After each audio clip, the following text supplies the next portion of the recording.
Salomón traslada el arca al templo. Primera de Reyes, capítulo 8, 1. Entonces Salomón reunió entre sí en Jerusalén a los ancianos de Israel, a todos los jefes de las tribus y a los principales de las familias de los hijos de Israel, para traer el arca del pacto de Jehová desde la ciudad de David, la cual es Sión. Y se reunieron con el rey Salomón todos los varones de Israel en el mes de Etanim, que es el mes séptimo, en el día de las fiestas solemnes, y vinieron todos los ancianos de Israel, y los sacerdotes tomaron el arca, y llevaron el arca de Jehová, y el tabernáculo de reunión, y todos los utensilios sagrados que estaban en el tabernáculo, los cuales llevaban los sacerdotes y levitas. Y el rey Salomón y toda la congregación de Israel, que se había reunido con él, estaban con él delante del arca, sacrificando ovejas y bueyes, que por la multitud no se podían contar ni calcular. Y los sacerdotes metieron el arca del pacto de Jehová en su lugar, en el santuario de la casa, en el lugar santísimo, debajo de las alas de los querubines, porque los querubines tenían extendidas las alas sobre el lugar del arca, y así cubrían los querubines el arca y sus varas por encima. Y sacaron las varas de manera de extremos, se dejaban ver desde el lugar santo, que está delante del lugar tan santísimo, pero no se dejaba ver desde más afuera, y así quedaron hasta hoy. En el arca mismo cosa había sino las dos tablas de piedra que allí había puesto Moisés en Horeb, donde Jehová hizo pacto con los hijos de Israel cuando salieron de la tierra de Egipto. Y cuando los sacerdotes salieron del santuario, la nube llenó la casa de Jehová, y los sacerdotes no pudieron permanecer para ministrar por causa de la nube, porque la gloria de Jehová había llenado la casa de Jehová. Dedicación del templo. Entonces dijo Salomón: Jehová ha dicho que él habitará en la oscuridad densa de la nube. Yo he edificado casa por morada para ti, sitio que tú habites para siempre. Y volviendo el rey su rostro, bendijo a toda la congregación de Israel. Y toda la congregación de Israel estaba de pie, y dijo: bendito sea Jehová, Dios de Israel, que habló a David mi padre con su mano ha cumplido, diciendo: desde el día que saqué de Egipto a mi pueblo Israel, no he escogido ciudad de todas las tribus de Israel para edificar casa en el lugar en la cual estuviera mi nombre, aunque escogí a David para que presidiera en mi pueblo Israel. Y David mi padre estuvo en su corazón edificar casa al nombre de Jehová, Dios de Israel. Pero Jehová dijo a David mi padre: cuanto habéis haber tenido en tu corazón edificar casa a mi nombre, bien has hecho en tener tal deseo. Pero tú no edificarás la casa, sino tu hijo que saldrá de tus lomos. Él edificará casa a mi nombre. Y Jehová ha cumplido su palabra que había dicho, porque yo me he levantado en lugar de David mi padre, y me he sentado en el trono de Israel, como Jehová había dicho, y he edificado la casa del nombre de Jehová, Dios de Israel. Y he puesto en ella lugar para el arca, en la cual este es el pacto de Jehová que él hizo con nuestros padres cuando los sacó de la tierra de Egipto. Oración personal de Salomón. Luego se puso Salomón delante del altar de Jehová, en presencia de toda la congregación de Israel, y extendiendo su mano al cielo, dijo: Jehová, Dios de Israel, no hay Dios como tú, ni arriba en los cielos, ni abajo en la tierra, que guardas el pacto y la misericordia a tus siervos, los que andan delante de ti con todo su corazón.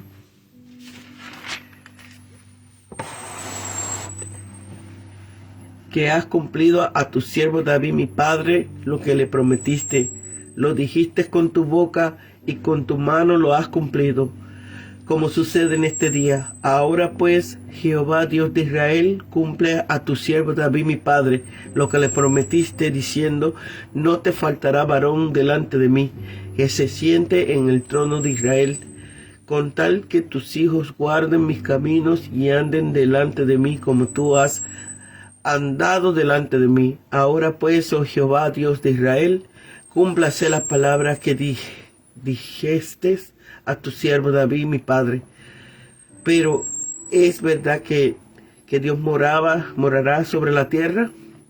He aquí que los cielos de los cielos no pueden contener, cuanto menos esta casa que yo he edificado. Con todo, tú atenderás a la oración de tu siervo y a su plegaria. Oh Jehová Dios mío, oyendo el clamor y la oración de tu siervo, hace hoy delante de ti. Que estén tus ojos abiertos de noche y de día sobre esta casa, sobre este lugar del cual has dicho: mi nombre estará allí. Y que oigas la oración de tu siervo, que haga en este lugar súplica por el pueblo. Oye pues la oración de tu siervo y de tu pueblo Israel.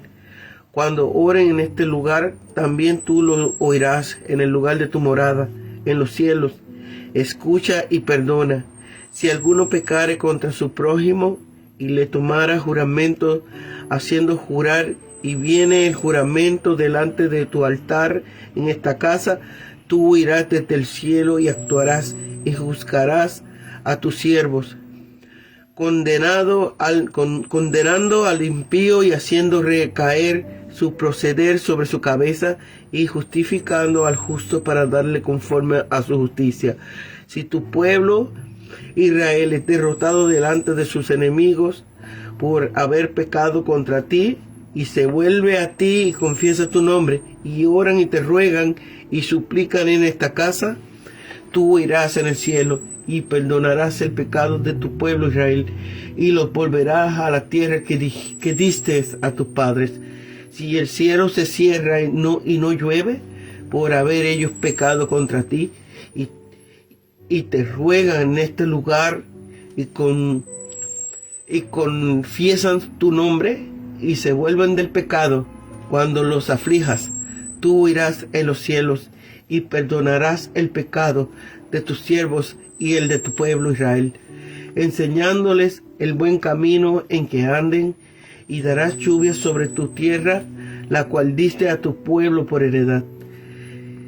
Si en la tierra hay hambre, pestilencia, tizoncillo, añublo, langosta o pulgón, si sus enemigos los sitian en la tierra de donde habiten, cualquiera plaga o enfermedad que sea, toda oración y toda súplica que haga cualquier hombre o todo tu pueblo Israel, cuando cualquiera sienta la plaga en su corazón y extienda su mano a esta casa, tú oirás en los cielos, en el lugar de tu morada, y perdonarás y actuarás, y darás a cada uno conforme a sus caminos, cuyo corazón tú conoces, porque solo tú conoces el corazón de todos los hijos de los hombres, para que te teman todos los días que vivan sobre la faz de la tierra, que tú diste a nuestros padres. Suplementos, asimismo el extranjero, que no es de tu pueblo Israel, que venga de lejanas tierras a causa de tu nombre, pues oirán de tu gran nombre, de tu mano fuerte y de tu brazo extendido, y venga a orar a esta casa. Tú irás en los cielos, en el lugar de tu morada, y harás conforme a todo aquello por lo cual el extranjero haya clamado a ti, para que todos los pueblos de la tierra conozcan tu nombre y te teman, como tu pueblo Israel, y extiendan y entiendan que tu nombre es invocado sobre esta casa que yo edifiqué. Si tu pueblo sale a la batalla contra sus enemigos por el camino que tú le mandaste y oran a Jehová con el rostro hacia la ciudad que tú elegiste y hacia la casa que yo edifiqué a tu nombre. Tú oirás en los cielos su oración y su súplica y le harás justicia. Si pecaran contra ti, porque no hay hombre que no peque, y estás tú irritado contra ellos y los entregas delante del enemigo para que los cautiven y lleven a tierra enemigas, sea lejos o cerca, y ellos vuelven en sí en la tierra donde estén cautivos. Si se convirtieren y oraran a ti en la tierra de los que los cautivaron y dicen, pecamos, hemos hecho lo malo, hemos cometido impiedad, y si se convierten a ti de todo su corazón y de toda su alma en la tierra de tus enemigos, que los hayan llevado cautivo, y oran a ti con el rostro hacia la tierra que tú diste a sus padres, y hacia la ciudad que tú elegiste, y la casa que yo he edificado a tu nombre, tú oirás en los cielos y en el lugar de tu morada su oración y su súplica, le harás justicia y perdonarás a tu pueblo que ha pecado contra ti y todas sus infracciones con que se haya rebelado contra ti, y harás que tenga de ellos misericordia los que hayan llevado cautivo. Pero ellos son tu pueblo y tu heredad, que tú sacaste de Egipto de en medio del horno de hierro. Estén pues atentos tus ojos a la oración de tu siervo y la plegaria de tu pueblo Israel, para oírlos en todo aquello por lo cual te invoquen. Porque tú los apartaste para ti como heredad tuya de entre todos los pueblos de la tierra, como lo dijiste por medio de Moisés, tu siervo, cuando sacaste a nuestros padres de Egipto, oh Señor Jehová.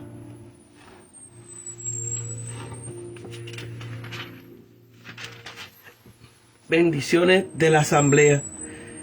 Cuando acabó Salomón de hacer a Jehová toda esta oración y súplica, se levantó de estar de rodillas delante del altar de Jehová, con sus manos extendidas al cielo, y puesto en pie, bendijo a toda la congregación de Israel, diciendo en voz alta, bendito sea Jehová, que ha dado paz a tu pueblo Israel, conforme a todo lo que él había dicho. Ninguna palabra de todas sus promesas que expresó por Moisés su siervo ha faltado. Esté con nosotros Jehová nuestro Dios, como estuvo con nuestros padres, y no nos desampare ni nos deje. Incline nuestro corazón hacia él, para que andemos en todos sus caminos y guardemos sus mandamientos y sus estatutos y sus decretos, los cuales mandó a nuestros padres. Y estas mis palabras con que he orado delante de Jehová. Permanezca cerca de Jehová nuestro Dios de día y de noche, para que él proteja la causa de su siervo y de su pueblo Israel, según la necesidad de cada día, a fin de que todos los pueblos de la tierra sepan que Jehová es Dios y que no hay otro. Sea pues perfecto vuestro corazón para con Jehová nuestro Dios, andando en sus estatutos y guardando sus mandamientos, como en el día de hoy, la festividad del sacrificio. Entonces el rey y todo Israel con él sacrificaron víctimas delante de Jehová, y ofreció Salomón sacrificios de paz, los cuales ofreció a Jehová 22,000 bueyes y 120,000 ovejas. Así dedicaron el rey y todos los hijos de Israel la casa de Jehová. Aquel mismo día santificó el rey el interior del atrio que estaba delante de la casa de Jehová, porque ofreció allí los holocaustos, las ofrendas y las grasas de los sacrificios de paz, por cual el altar de bronce que estaba delante de Jehová era pequeño, y no cabían en él los holocaustos, las ofrendas y las grasas de los sacrificios de paz. En aquel tiempo celebró Salomón las fiestas, y con él todo Israel, en una magna asamblea de los israelitas, procedentes desde Hamat hasta la entrada del río de Egipto, delante de Jehová nuestro Dios, por 7 días, y la prolongó por 7 días, otros 7 días. Esto es 14 días en total.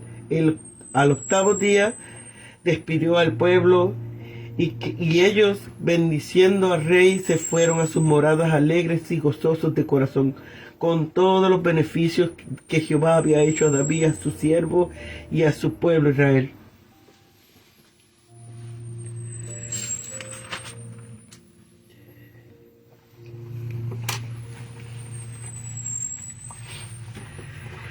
Mes séptimo, septiembre-octubre, fiestas solemnes. El autor sagrado se refiere a las fiestas de los tabernáculos que caían el día 15 de dicho mes.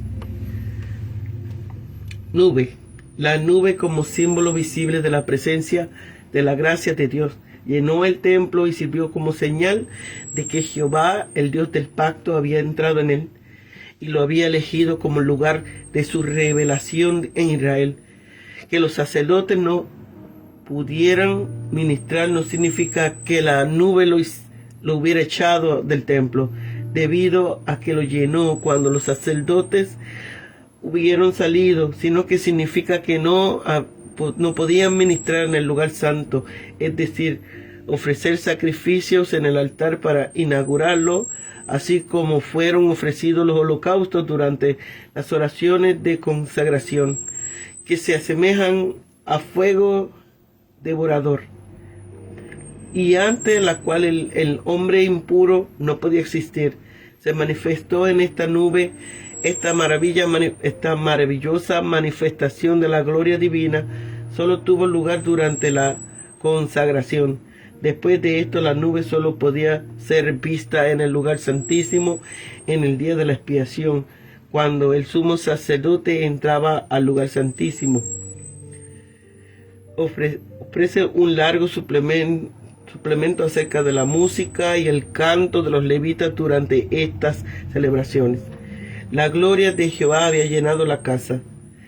Esta gloria se había visto empañada por los frecuentes traslados, las modestias de los recién alojados y su exposición a las miradas de otros pueblos. Pero Dios quería mostrar ahora que les era tan estimable como siempre, y que quería que se le considerasen como la misma veneración que habían tenido la primera vez que Moisés la introdujo en el tabernáculo.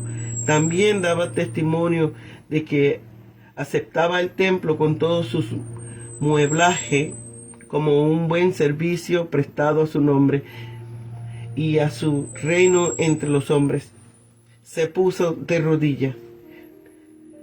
No siempre significa estar de pie, sino también situarse, como se ve por él, donde se lee que se levantó de estar de rodillas, y más aún por el lugar paralelo, donde expresamente se lee que se puso sobre él el estado de bronce, se arrodilló delante de toda la congregación de Israel. Esta postura es muy apropiada para orar delante del altar de Jehová. Es el altar de holocaustos en el atrio, lugar en el que también se había reunido la asamblea. No hay Dios como tú. Guardas el pacto. Derrotado.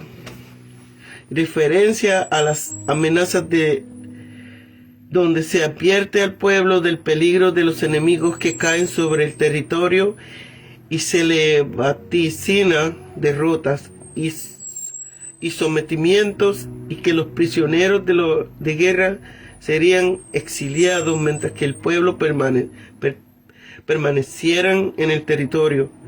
Los derrotados podían pedir al Señor en el templo el perdón de sus pecados y liberarlos del poder de los enemigos, y hacer retornar a la patria a los exiliados y fugitivos. Si el cielo se cierra, hambre, pestilencia, tizón o añublo, langosta, En todos los casos, Dios debía escuchar la oración y dar a cada cual conforme a su andar. Corazón. Considerando el centro de la personalidad en la antropología bíblica, Dios puede escuchar las oraciones y dar a cada cual conforme a su andar porque conoce los corazones de las personas. Extranjero. Moisés ya había permitido que extranjeros sacrificaran junto al santuario, que el nombre y el poderoso brazo del Señor era testificado por las obras de su omnipotencia. Ya era conocido en tiempos de Moisés por los pueblos vecinos, y la noticia de ellos había llegado hasta donde Balaam en Mesopotamia. Nombre. En la Escritura, el nombre del Señor es usado continuamente para describir el obrar de Dios en su pueblo o en su reino. La mención de este nombre sobre el pueblo, el templo, presupone el actuar de Dios en este y describe el conocimiento y la aceptación de su actuar. Esto se puede ver claramente en pasajes. Tu nombre es mencionado sobre nosotros. Es una explicación de la palabra. Estás en nuestra mitad, donde somos aquellos sobre los que nos hemos reinado desde hace mucho tiempo. Significa sobre lo que tu nombre no ha sido mencionado. Se menciona el nombre de Jehová sobre el templo cuando Jehová manifieste su presencia en de manera que los pueblos que oran hacia él puedan ver el actual de Dios, del Dios vivo en su santuario. Este sentido se menciona el nombre de Jehová sobre el arca del pacto. Hará justicia. Pecamos, resbalamos. Resbalar describe el pecado como desvío del camino correcto. Es decir, haz que sean tratados con piedad por los enemigos que se los llevaron. Necesidad de cada día, desde Amad hasta la entrada del río de Egipto, de toda la región que se expandía del norte a sur.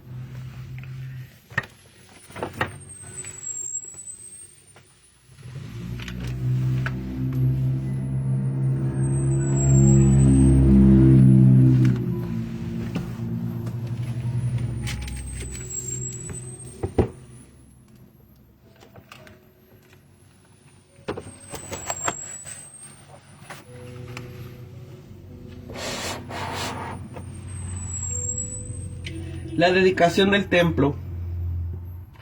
Con el templo terminado, el siguiente paso fue traer el arca del pacto de la parte de Jerusalén conocida como la ciudad de David, o Sión, el templo en el monte Moriah. Esto probablemente tuvo lugar casi un año después de contemplar el edificio. Antes de la fiesta de los tabernáculos se realizó un gran día festivo nacional. Los sacerdotes y levitas trajeron el arca, el tabernáculo y los utensilios sagrados al templo. Esto fue acompañado por el sacrificio de un gran número de ovejas y bueyes. El arca se metió en el lugar santísimo. De alguna manera que no comprendemos, los extremos de las varas quedaron visibles desde el lugar santo, pero no se dejaban ver desde más afuera del pórtico. Las varas no se sacaron, como dice en ese tiempo los únicos artículos en el arca eran las 2 tablas de piedra que contenían los 10 mandamientos. No se nos dice qué ocurrió con la urna de maná o la vara de Aarón que rebeldeció.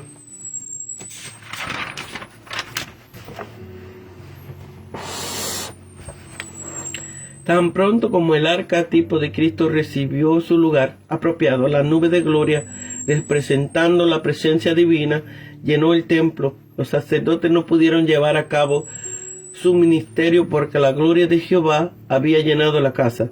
Cuando estuvo terminado, Salomón habló con Jehová.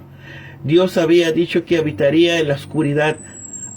Ahora Salomón les había edificado casa con un lugar santísimo en el cual la única luz sería la gloria de Dios mismo, con su perspicacia espiritual extraordinaria, mostró que estaba dispuesto a oír la oración que Salomón iba a pronunciar. Y no solo esto, sino que vino a morar en esa casa, para que todo el pueblo que oraba fuera animado allí para llevar sus peticiones a él. Pero la gloria de Dios apareció en una nube oscura, para dar a entender la oscuridad de aquella dispensación en comparación con el Evangelio, por medio de la cual miramos cara a cara descubierta como un espejo la gloria del Señor. La oscuridad de nuestro estado presente en comparación con la visión de Dios, que será el gozo del cielo desde la gloria divina, será revelada. Ahora solamente vemos lo que realmente no es, pero entonces lo veremos como es. Entonces el rey volvió a su rostro para bendecir al pueblo. Recalcó el cumplimiento de la promesa de Dios con David en cuanto al templo y expresó satisfacción de que el arca del pacto estaba en su lugar apropiado. La oración de dedicación se expresa en los versículos 22. Después de alabar a Dios por mantener su pacto con David en cuanto al templo, le pidió que cumpliera otro pacto que había hecho con David, la promesa de que nunca faltaría descendiente de David, que se sentara en el trono. Aunque Salomón sabía que ningún templo en la tierra sería adecuado para contener al gran Dios, no obstante pidió que Jehová reconociera esta casa, y cuando él o cualquiera de su pueblo de Israel se dirigiera a Dios aquí, él le oyera y perdonara. Entonces el rey enumeró varios casos específicos en el que deseaba en especial una respuesta de Dios. El pleito en los que se hacía juramento, supuestamente por carecer de evidencias definitivas disponibles, se le pidió a Dios que castigara al culpable y recompensara al inocente. Cuando el ejército de Israel fuera derrotado por motivo de pecado, se le pidió a Dios que perdonara y restaurara su tierra cuando confesaron sus pecados. En tiempo de sequías, se le pidió a Dios que diera lluvia cuando el pueblo se humillare ante él en arrepentimiento. Si le sobreviniese hambre o pestilencia, tizoncillo o añublo o plagas de insectos o asedio de los enemigos o cualquier calamidad, se le pidió a Dios que honrara cualquier oración que hicieran a él en esta casa, templo, y perdonara la tierra. Si un gentil se convirtiera al judaísmo y orara a Dios, entonces se le pidió a Dios que oyera la oración del prosélito. Salomón anticipó las oraciones pidiendo victoria en la batalla y pidió que el Señor estuviera atento a tales peticiones. Hablando proféticamente, Salomón entonces miró al futuro, al tiempo cual Israel sería llevado en cautiverio por su pecado. Pidió que el Señor oyera la oración de arrepentimiento e hiciera que los que lo capturaron fueran misericordiosos con ellos.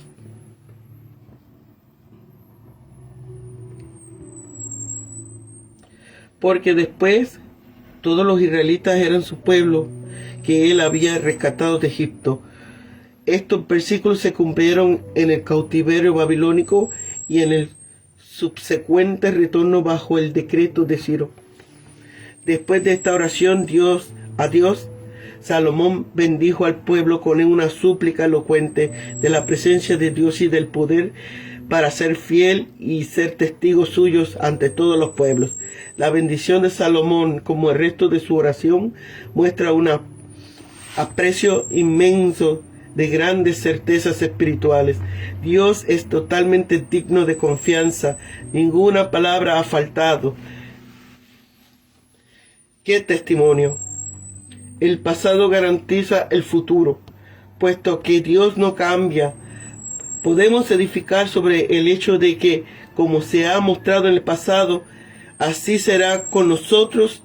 El hombre necesita la ayuda de Dios en la vida del discipulado, una verdad conocida por Jeremías y por la cual dio la razón. Aún el impulso de la voluntad libre del hombre viene de Dios. Ciertamente una paradoja. compara la actividad del Espíritu Santo. Necesitamos diariamente la ayuda de Dios, como sea necesario cada día. Nosotros, pero tampoco se adormecerá ni dormirá. El cuidado de Dios por sus hijos nunca es para su satisfacción egoísta, sino para que otros lleguen a conocerlo. En vista de todo esto, podemos darle menos que nuestra lealtad y obediencia absoluta. Esta oración también queda registrada. Con pocas diferencias, Salomón termina su oración con 3 peticiones, la cual no aparece en Salomón bendice al pueblo. Esto se omite en Segunda de Crónicas. Del gran número de animales que se sacrificaron, parte fue usada para alimentar a la gran asamblea. Dado que el altar de bronce no era suficientemente grande y no cabían todos los holocaustos, Salomón testificó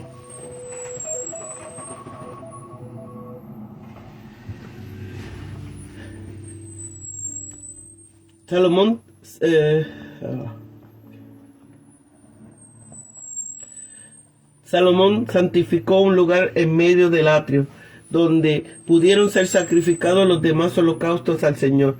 Esta gran celebración se caracterizó por júbilo, adoración y acción de gracia. De todos los miles de animales sacrificados, ni siquiera uno fue ofrecido como ofrenda por el pecado. En aquel tiempo Salomón celebró las fiestas de los tabernáculos con los israelitas que habían venido desde donde entran en Amat, cerca de Dan, en el norte, y hasta el río de Egipto, en el sur. Las fiestas de dedicación y las fiestas de los tabernáculos duró 14 días.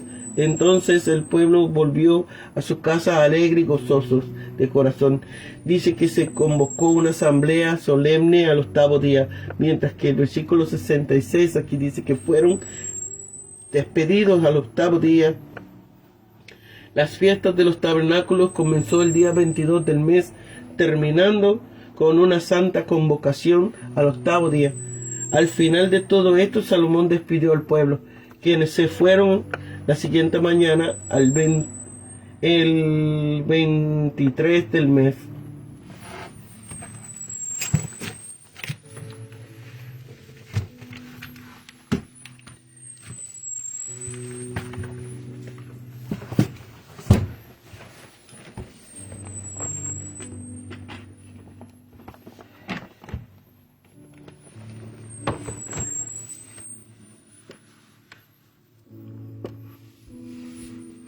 La dedicación del templo hunde sus raíces en la historia del pacto y repite muchos puntos en la teología pactista. Las afrentas mencionadas en la gran oración de Salomón reflejan la atmósfera, sino los mismos términos. No obstante, muchas de las terminologías se emplean también deriva de fuentes deuteronómicas. La oración se centra en la historia del pacto más reciente, en especial en la dinastía elegida, la ciudad dinástica y la nueva residencia permanecen para la presencia de Dios en medio de su pueblo.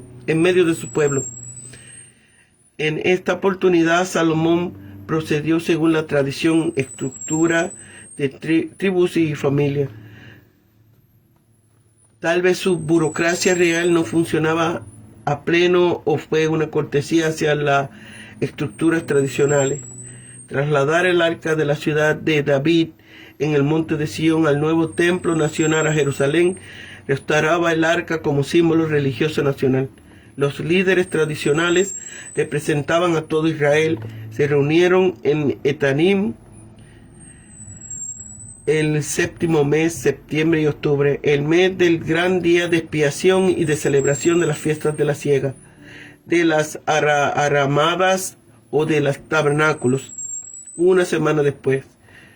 Después de la trágica lección que David aprendió sobre la manera correcta de trasladar el arca, se tomaron los recaudos para moverla debidamente. Estos sacrificios eran apropiados para un momento tan crucial en la historia del pacto.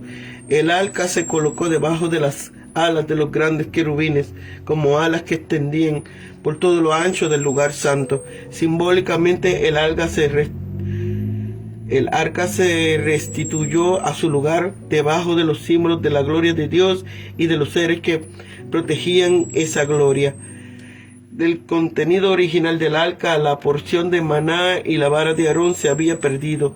Solo quedaban las tablas de piedra y de ley que simbolizaban la relación entre israelitas y Dios basada en el pacto. La impenetrable e irresistible gloria de Dios llenó el nuevo santuario. Se describe la venida visible y sobrenatural de esta gloria. En esta breve introducción se afirman puntos significativos de la historia y la teología del pacto. Primero, Dios se manifestó en conmensurable gloria y oscuridad, de tal modo que los ojos humanos no pudieron verlo. Luego, el templo casa sería la morada de Dios, aunque ni el cielo ni la tierra podían contemplarlo. Por eso, solo el nombre de Dios moraba en el templo. Esta tensión reconoce que no hay nada que pueda contener a Dios, aunque Él puede estar presente de una manera especial. Algunas corrientes de eruditos consideraban que el nombre de Dios refleja su fama o grandeza.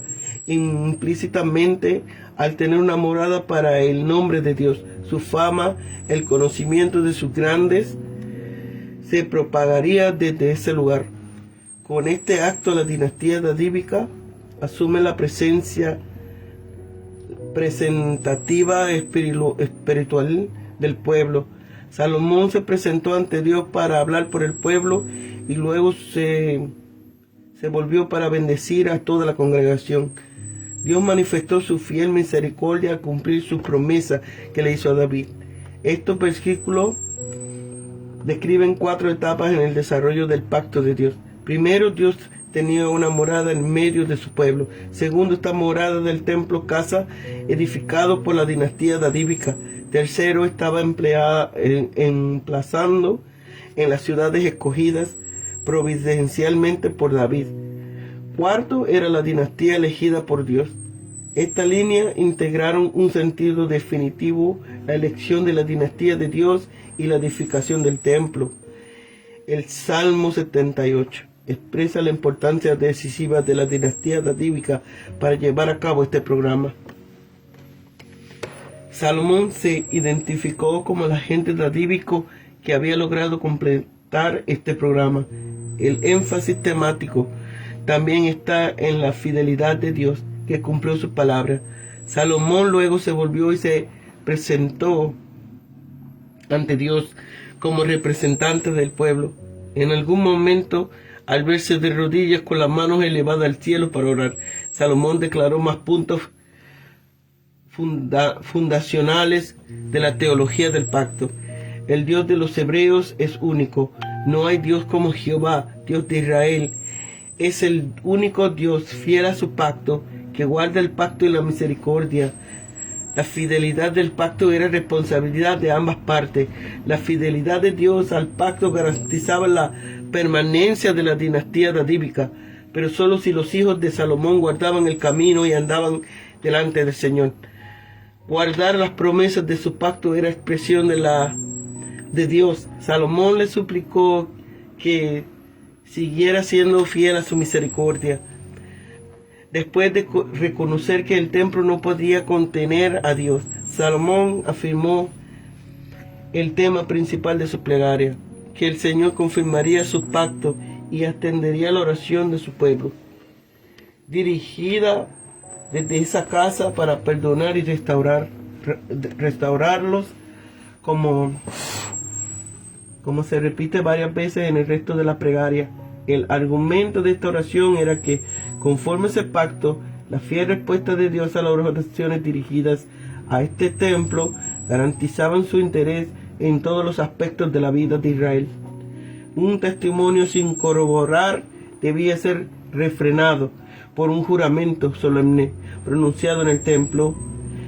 El sentido es que Dios escucharía la oración para validar un juramento honesto y mantener la justicia y la integridad. Dios escuchará al pueblo israelita cuando fuera derrotado en la guerra. En el apogeo de Salomón, esta oración reconocía que el pecado puede producir derrotas. Las siguientes afirmaciones sobre el pecado, las catástrofes y la restauración no son meras repeticiones rituales y estereotipadas. Se caracterizan por mucha liberación y creatividad en su compromiso. Sin embargo, hay algunos elementos recurrentes. El proceso puede implicar pecado, arrepentimiento, reconocimiento de la verdad, ya sea por confesión de la verdad o por medio de la alabanza o de la gratitud, oración, clamor a Dios, misericordia de Dios, perdón y restauración.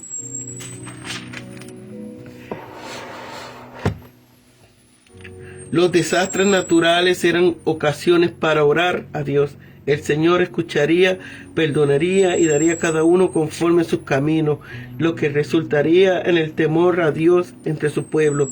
Temor es una rica palabra que encierra muchos conceptos: la adoración formal a Dios, el temor propiamente dicho y la revelación al Señor.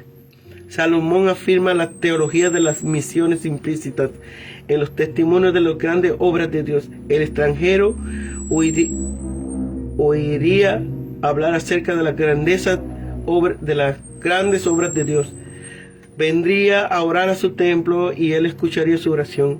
En un error considerar el Antiguo Testamento un simple documento histórico, escrito por hebreos y solo por ellos. La intención de la revelación del Antiguo Testamento era difundir el conocimiento de Dios a todos los pueblos de la tierra. El pecado produce derrotas en la guerra y cautiverios. Esta verdad podría señalar ocasionales derrotas históricas y cautiverios parciales del pueblo de Dios, pero también podría sugerir los dos grandes exilios nacionales del pueblo.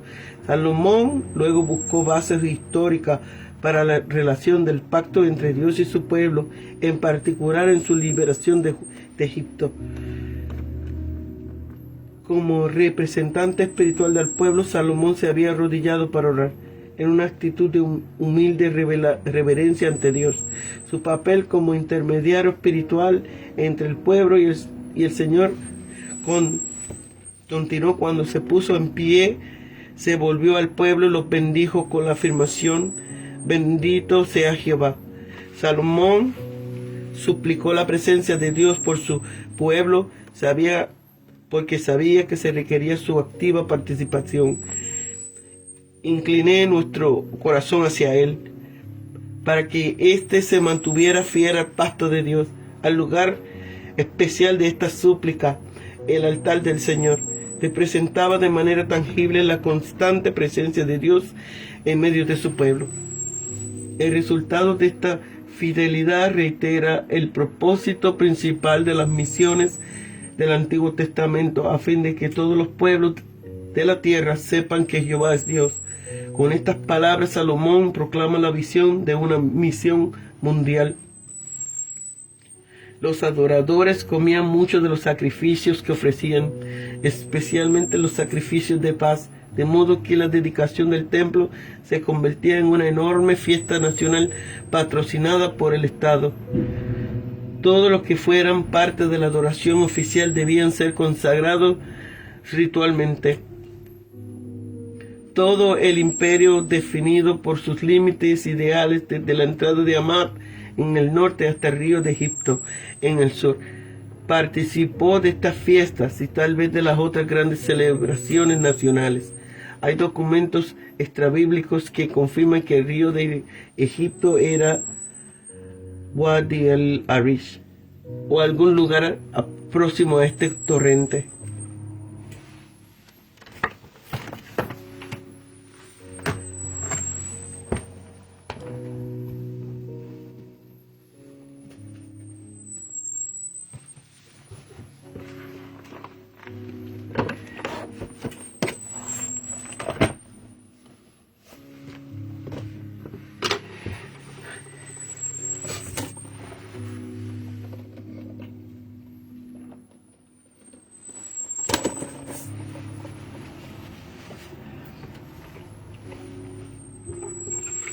Salomón reunió a los israelitas para dedicar el templo y para que ellos se dedicaran nuevamente al servicio de Dios. Lo que Salomón le dio a los israelitas es igual a la rebelión, es igual de revelante para nuestra vida hoy. Sea pues perfecto vuestro corazón para con Jehová, nuestro Dios, andando en sus estatutos y guardando sus mandamientos, como en el día de hoy. ¿Cuál era la diferencia entre el templo y el tabernáculo y por qué los israelitas cambiaron de uno a otro? El tabernáculo era una carpa, una estructura portátil de adoración diseñada para el pueblo mientras viajaba hacia la tierra prometida. El templo era un lugar permanente de adoración a Dios, edificado una vez que los israelitas se establecieron en la tierra y vivían en paz. Llevar el arca del pacto del Señor al templo significaba que la presencia de Dios estaba en ese lugar. Los querubines son ángeles poderosos.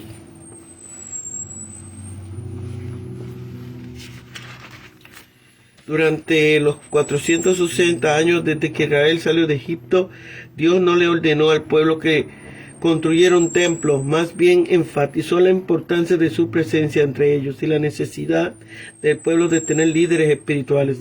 Es fácil pensar en un edificio como el lugar donde se encuentra la presencia y el poder de Dios, pero Dios realiza su obra a través de las personas. Puede haber ocasiones cuando construir o expandir nuestro lugar de adoración sea necesario, pero el edificio nunca debe tomar prioridades sobre el desarrollo de líderes espirituales. Salomón se refería a la promesa de Dios que Dios le hizo a David en 2 de Samuel 7, de que uno de sus hijos construiría el templo. En esta oración de dedicación, Salomón declaró que ni siquiera los cielos más altos pueden contener a Dios. ¿No es increíble que a pesar de que los cielos no puedan contener a Dios, Él está dispuesto a habitar en el corazón de quienes lo aman? El Dios del universo vive en su pueblo. Después del reinado de Salomón, el pueblo de Israel abandonó a Dios una y otra vez durante el tiempo de los reyes. Las palabras de Salomón en este versículo se cumplieron literalmente. A causa del pecado de los israelitas, Dios permitió que fueran invadidos por sus enemigos varias veces. Luego, en desesperación, clamaron a Dios que los perdonara y Él los restauró. Dios eligió a Israel para que fuera una bendición para el mundo entero. Esta bendición se cumplió en Jesús, un descendiente de Abraham y de David, quien es el Mesías de todos, judíos y no judíos. Cuando los israelitas entraron en la tierra prometida, se les ordenó que expulsarían a las naciones perversas. Por eso leemos acerca de muchas guerras del Antiguo Testamento. Sin embargo, sería erróneo pensar que la guerra era el propósito principal de Israel. Después de subyugar a los pueblos malvados, Israel debía convertirse en una luz para el resto de las naciones. Lamentablemente, el pecado de Israel y su ceguera espiritual impidieron que alcanzaran al resto del mundo con el amor de Dios. Pero eso sigue siendo la misión del pueblo de Dios. Es necesario que los cristianos aprovechen toda oportunidad para proclamar el amor de Dios. Salomón, a quien parecía tener percepciones proféticas respecto al futuro cautiverio de su pueblo. A Dios, que fue misericordioso con los israelitas, cuando clamaron a Él que les perdonase y los llevara de regreso a su patria. La descripción del regreso de los israelitas del cautiverio se encuentra en Esdras 1. Salomón alabó al Señor y oró por el pueblo. Su oración puede ser un modelo para nuestras oraciones. Hizo 5 peticiones fundamentales. La presencia de Dios, por el deseo de hacer la voluntad de Dios en todo, por el deseo y la capacidad de obedecer los decretos y mandatos de Dios, por la ayuda en las necesidades diarias, para extender el reino de Dios al mundo entero. Estas peticiones son igualmente importantes hoy. Cuando ore por su iglesia o por su familia, incluya estas mismas peticiones.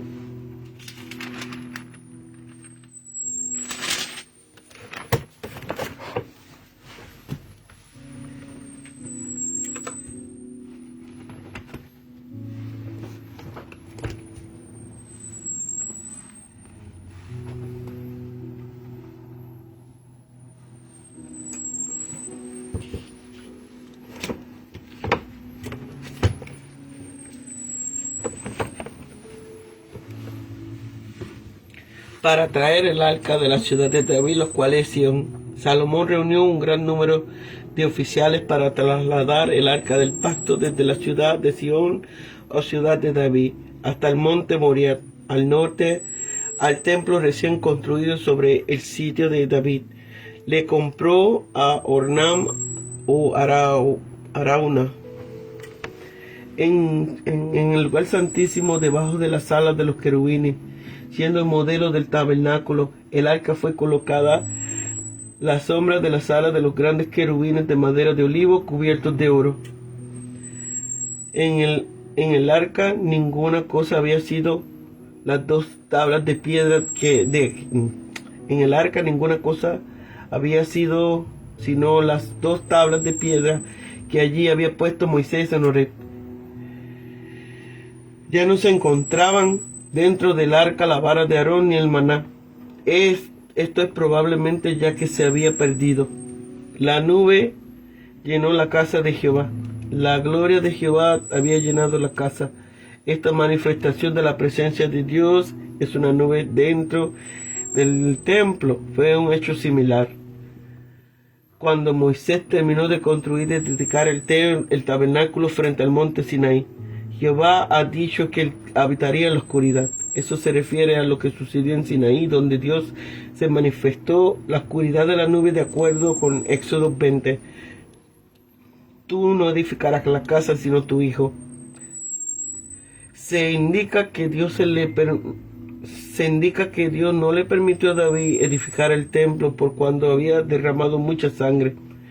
Este privilegio le fue dado a Salomón. Aquí aprendemos que el Señor le asigna una misión especial a cada uno de sus siervos, pero tiene que ser como Él quiera. Dijo Jehová Dios a Israel, y no hay Dios como tú, ni arriba en los cielos, ni abajo en la tierra. En su extensa oración, Salomón le agradece al Señor su misericordia y fidelidad, y luego le suplica que cumpla la promesa que le hizo a David de que el reino de Israel sería permanente. Gran parte de sus ruegos se refieren a que el Señor escuchará la oración que el pueblo hiciera desde el templo, siempre que fuera necesario.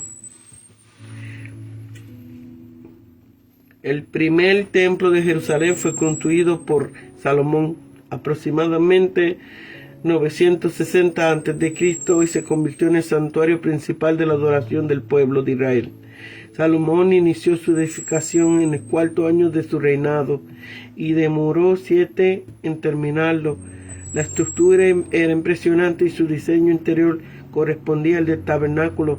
La medida del edificio era aproximadamente 30 metros de longitud, 10 de ancho, 15 de alto. Fue bellamente decorado en todo su interior y estaba formado por el lugar santo y el lugar santísimo, donde fue colocado el arca de pacto. Según datos arqueológicos, el templo estaba situado en el monte Moriah, sitio en que Abraham iba a sacrificar a Isaac. La solemnidad de la inauguración fue extraordinaria y marcó el inicio de un nuevo capítulo en la historia de Israel. La presencia de Dios que acompañó al pueblo en su peregrinar por el desierto, ahora tenía su residencia en el templo. Sin duda esta fue la construcción más importante durante el reinado de Salomón y su fama ha trascendido las épocas, pues los planos para su edificación fueron dados por Dios a David. Para los cristianos, esa residencia de Dios en el templo fue un anticipo de la encarnación de Cristo, que vino para habitar entre nosotros y en nosotros por medio del Espíritu Santo.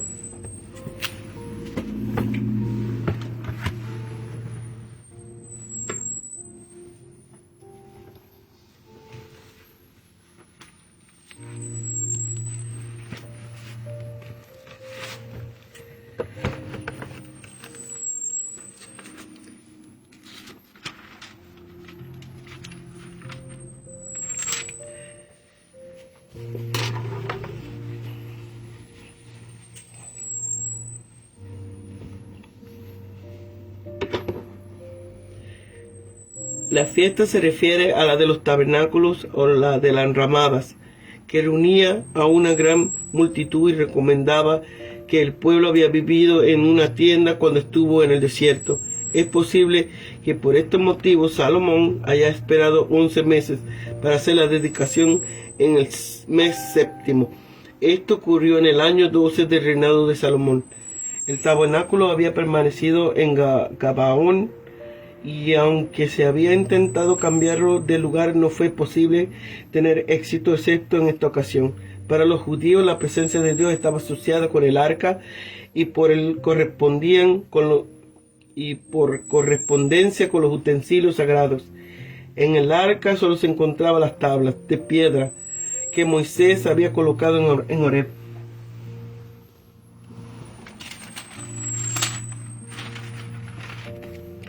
Aunque aquí Salomón destaca que la construcción del templo estuvo en el corazón de su padre David y que el Señor le postergó ese privilegio a él, no mencionando la controversia que había sobre la construcción de un templo para el Señor.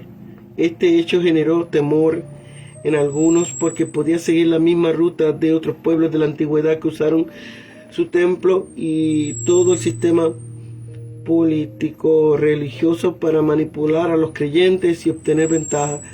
El extender y levantar las manos hacia el cielo era una antigua costumbre para orar, no solamente en Israel, sino entre muchos pueblos de la antigüedad. La Biblia alude reiteradamente a esta costumbre, y es muy común también en otros escritos clásicos de la época. Así se expresa el otro lado de la tensión. Se habla del Señor de una manera más trascendente. El templo es suyo, pero no lo contiene. Dios permanece en el cielo. Es trascendencia y misterio. Por tanto, no puede ser encajonado en un lugar, por más adornado y especial que sea. A pesar de esta advertencia, los israelitas no se resistieron a la idolatría del templo. Cuando los israelitas no podían orar en el templo, estos dirigían sus oraciones en posición hacia él, recordando que la presencia de Dios estaba allí con ellos. Durante el tiempo del periodo del exilio en Babilonia, esta práctica fue una cosa cada vez más común. El templo fue desde su primera construcción un punto de referencia inevitable para la fe de Israel. En caso de existir una acusación de no cumplir con las promesas, o en el caso de una acusación de adulterio, se requería tomar un juramento en el santuario. El posible ofensor, tal juramento era considerado como un medio para determinar ya sea la inocencia o la culpabilidad de una persona que estaba siendo acusada. Las consecuencias de tomar acusados de estos delitos, este tipo particular de juramento en el santuario, llegaron a ser evidentes en la vida de los ciudadanos, recibiendo ya bendiciones o maldiciones.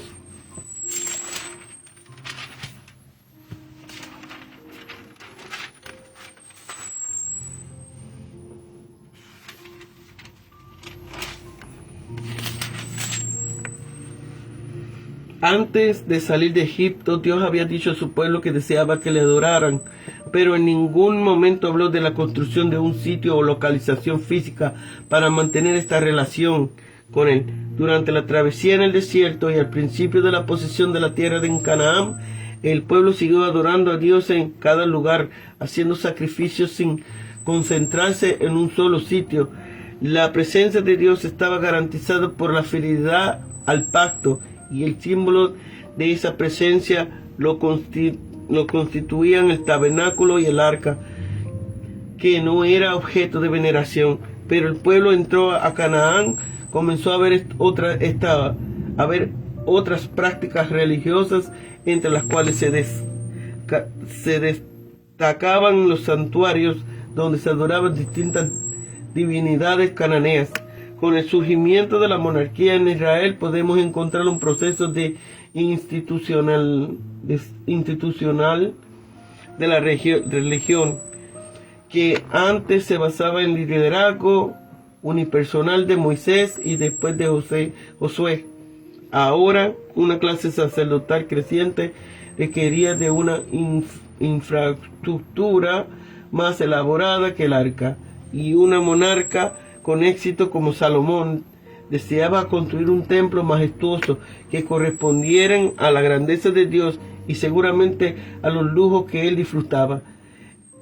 Es de allí que surge la necesidad del templo, porque este edificio podía dar un sentido de identidad, pertenencia y concentración para la fe de Israel. Con la construcción del templo, aunque la presencia de Dios no se limita, ni es fuera ni la enseñanza de los sacerdotes al pueblo, fue para este mayor símbolo o señal de esa presencia. En el campo de la religiosidad popular es muy difícil distinguir la claridad de un concepto o creencia de la práctica y la asimilación que la gente hace de la misma. Por eso, aunque el templo no era la morada de Dios, el pueblo sí fue entendido de esta manera, y poco a poco fue perdiendo la dimensión de la presencia de Dios en cada vida y espacio doméstico. Y en tiempo de Jesús se discutía en dónde se debía adorar, y su respuesta fue que no era el sitio lo que determinaba la morada de Dios, sino el espíritu de quien le adoraba.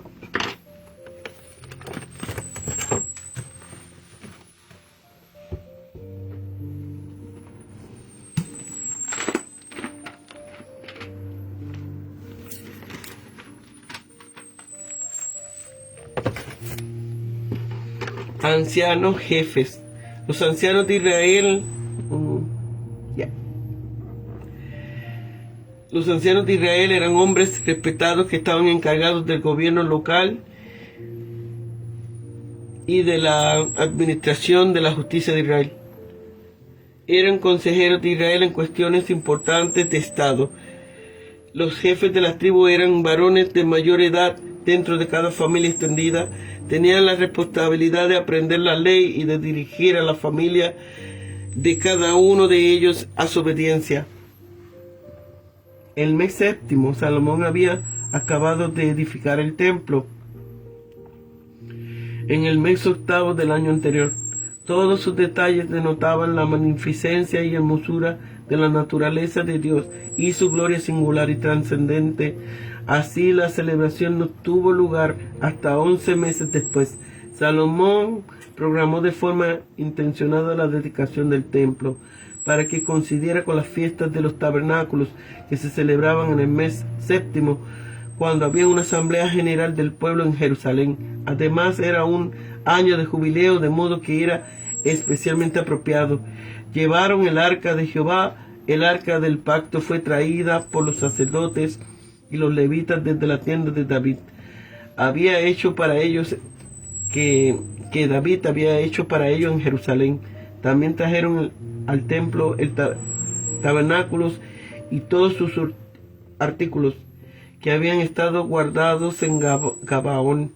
El arca fue puesta en lugar santísimo. Varas. Dios había mandado originalmente que se usaran varas para llevar el arca. Quedaron sobresaliendo para que el sumo sacerdote pudieran servirse de ellas como guía en el oscuro santuario interior. Hasta hoy, esta frase se emplea desde la perspectiva de uno que vivió y escribió antes de la destrucción del templo. El escritor de Primera de Reyes incorporó esta fuente en su libro. Capítulo 9:13. Las 2 tablas de piedra. En este tiempo, el arca del pacto contenía solo las 2 tablas inscritas con los 10 mandamientos, la vasija de maná y la vara de Aarón que floreció. Ya no estaba en el arca. La nube era la gloria de Jehová,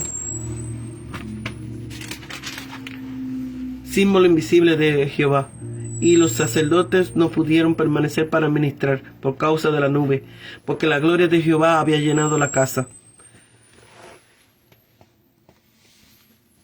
La solemne declaración de Salomón fue dirigida al Señor. Salomón reconoció la densa oscuridad como la manifestación de la presencia llena de la gracia del Señor entre su pueblo, y afirmó que había edificado el templo para que el Señor habitara allí en la gloria de la oscuridad. Salomón pasó luego de dirigirse al Señor a hablar a la asamblea de Israel congregada en el templo. Salomón refirió la historia de Samuel, 2 de Samuel 7, y afirmó que él, habiendo edificado el templo, era el cumplimiento de la promesa de Dios a su padre David. Pero esta declaración de Salomón era prematura, porque el Señor se le apareció luego, exponiéndole la necesidad de la obediencia para el establecimiento del trono de Salomón, una obediencia que estaría ausente en él. Salomón pasó del altar del holocausto para ofrecer una larga oración de consagración al Señor. En primer lugar, declaró que ningún Dios podía compararse con el Dios de Israel, Jehová. En segundo lugar, rogó al Señor su constante presencia y protección. En tercer lugar, dio una lista de 7 oraciones típicas israelitas que requerían la respuesta del Señor. Estos ruegos recordaban la detallada lista de maldiciones que aplicaba al quebrantamiento de la ley. De forma específica, Salomón oró que el Señor juzgara entre los malvados y los justos. El Señor perdonaría los pecados que hubieran ocasionado la derrota en batalla. El Señor perdonaría los pecados que hubieran causado la sequía. El Señor perdonaría los pecados que hubieran ocasionado calamidades nacionales. El Señor mostraría misericordia a los extranjeros temerosos de Dios. El Señor daría victoria en las batallas. El Señor traería restauración después de la cautividad, extendiendo sus manos. Extender las manos abiertas hacia el cielo era una postura normal de la oración individual.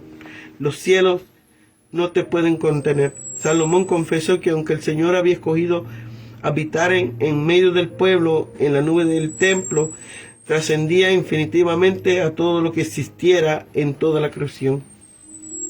Salomón se puso de pie para pronunciar una bendición sobre el pueblo. Sus palabras fueron esencialmente una breve recapitulación de la anterior oración, en la que afirmó la fidelidad al Señor, del Señor a Israel, y exhortó a Israel a la fidelidad del Señor. Sacrificaron víctimas para completar la dedicación del templo. Salomón dirigió al pueblo en la ofrenda de sacrificios de paz al Señor, en lo que consumieron 22,000 bueyes y 120,000 ovejas y cabras. Y aunque el número de sacrificios ofrecidos parece elevado, es correspondiente con la magnitud de este acontecimiento. Evidentemente, el único altar de bronce no podía haber acomodado una cantidad tan enorme de sacrificios. Salomón tuvo que consagrar primero todo el atrio medio, en el que estaba directamente delante del templo. Después de consagrar el atrio, es probablemente que Salomón hiciera erigir un conjunto de altares auxiliares en el atrio para acomodar todos los sacrificios de paz. Desde entonces, entrar en Hamat hasta el río de Egipto. La entrada de Hamat estaba situada a unos 32 kilómetros al sur de Cades, junto al río de Orontes, y era el límite septentrional de la tierra prometida a Israel. El río torrente de Egipto debe identificarse con Wadi el Arish en el norte de Sinaí, y era el límite meridional de la tierra prometida de Israel. Esta localidad revela que personas de todo Israel asistieron a la dedicación del templo.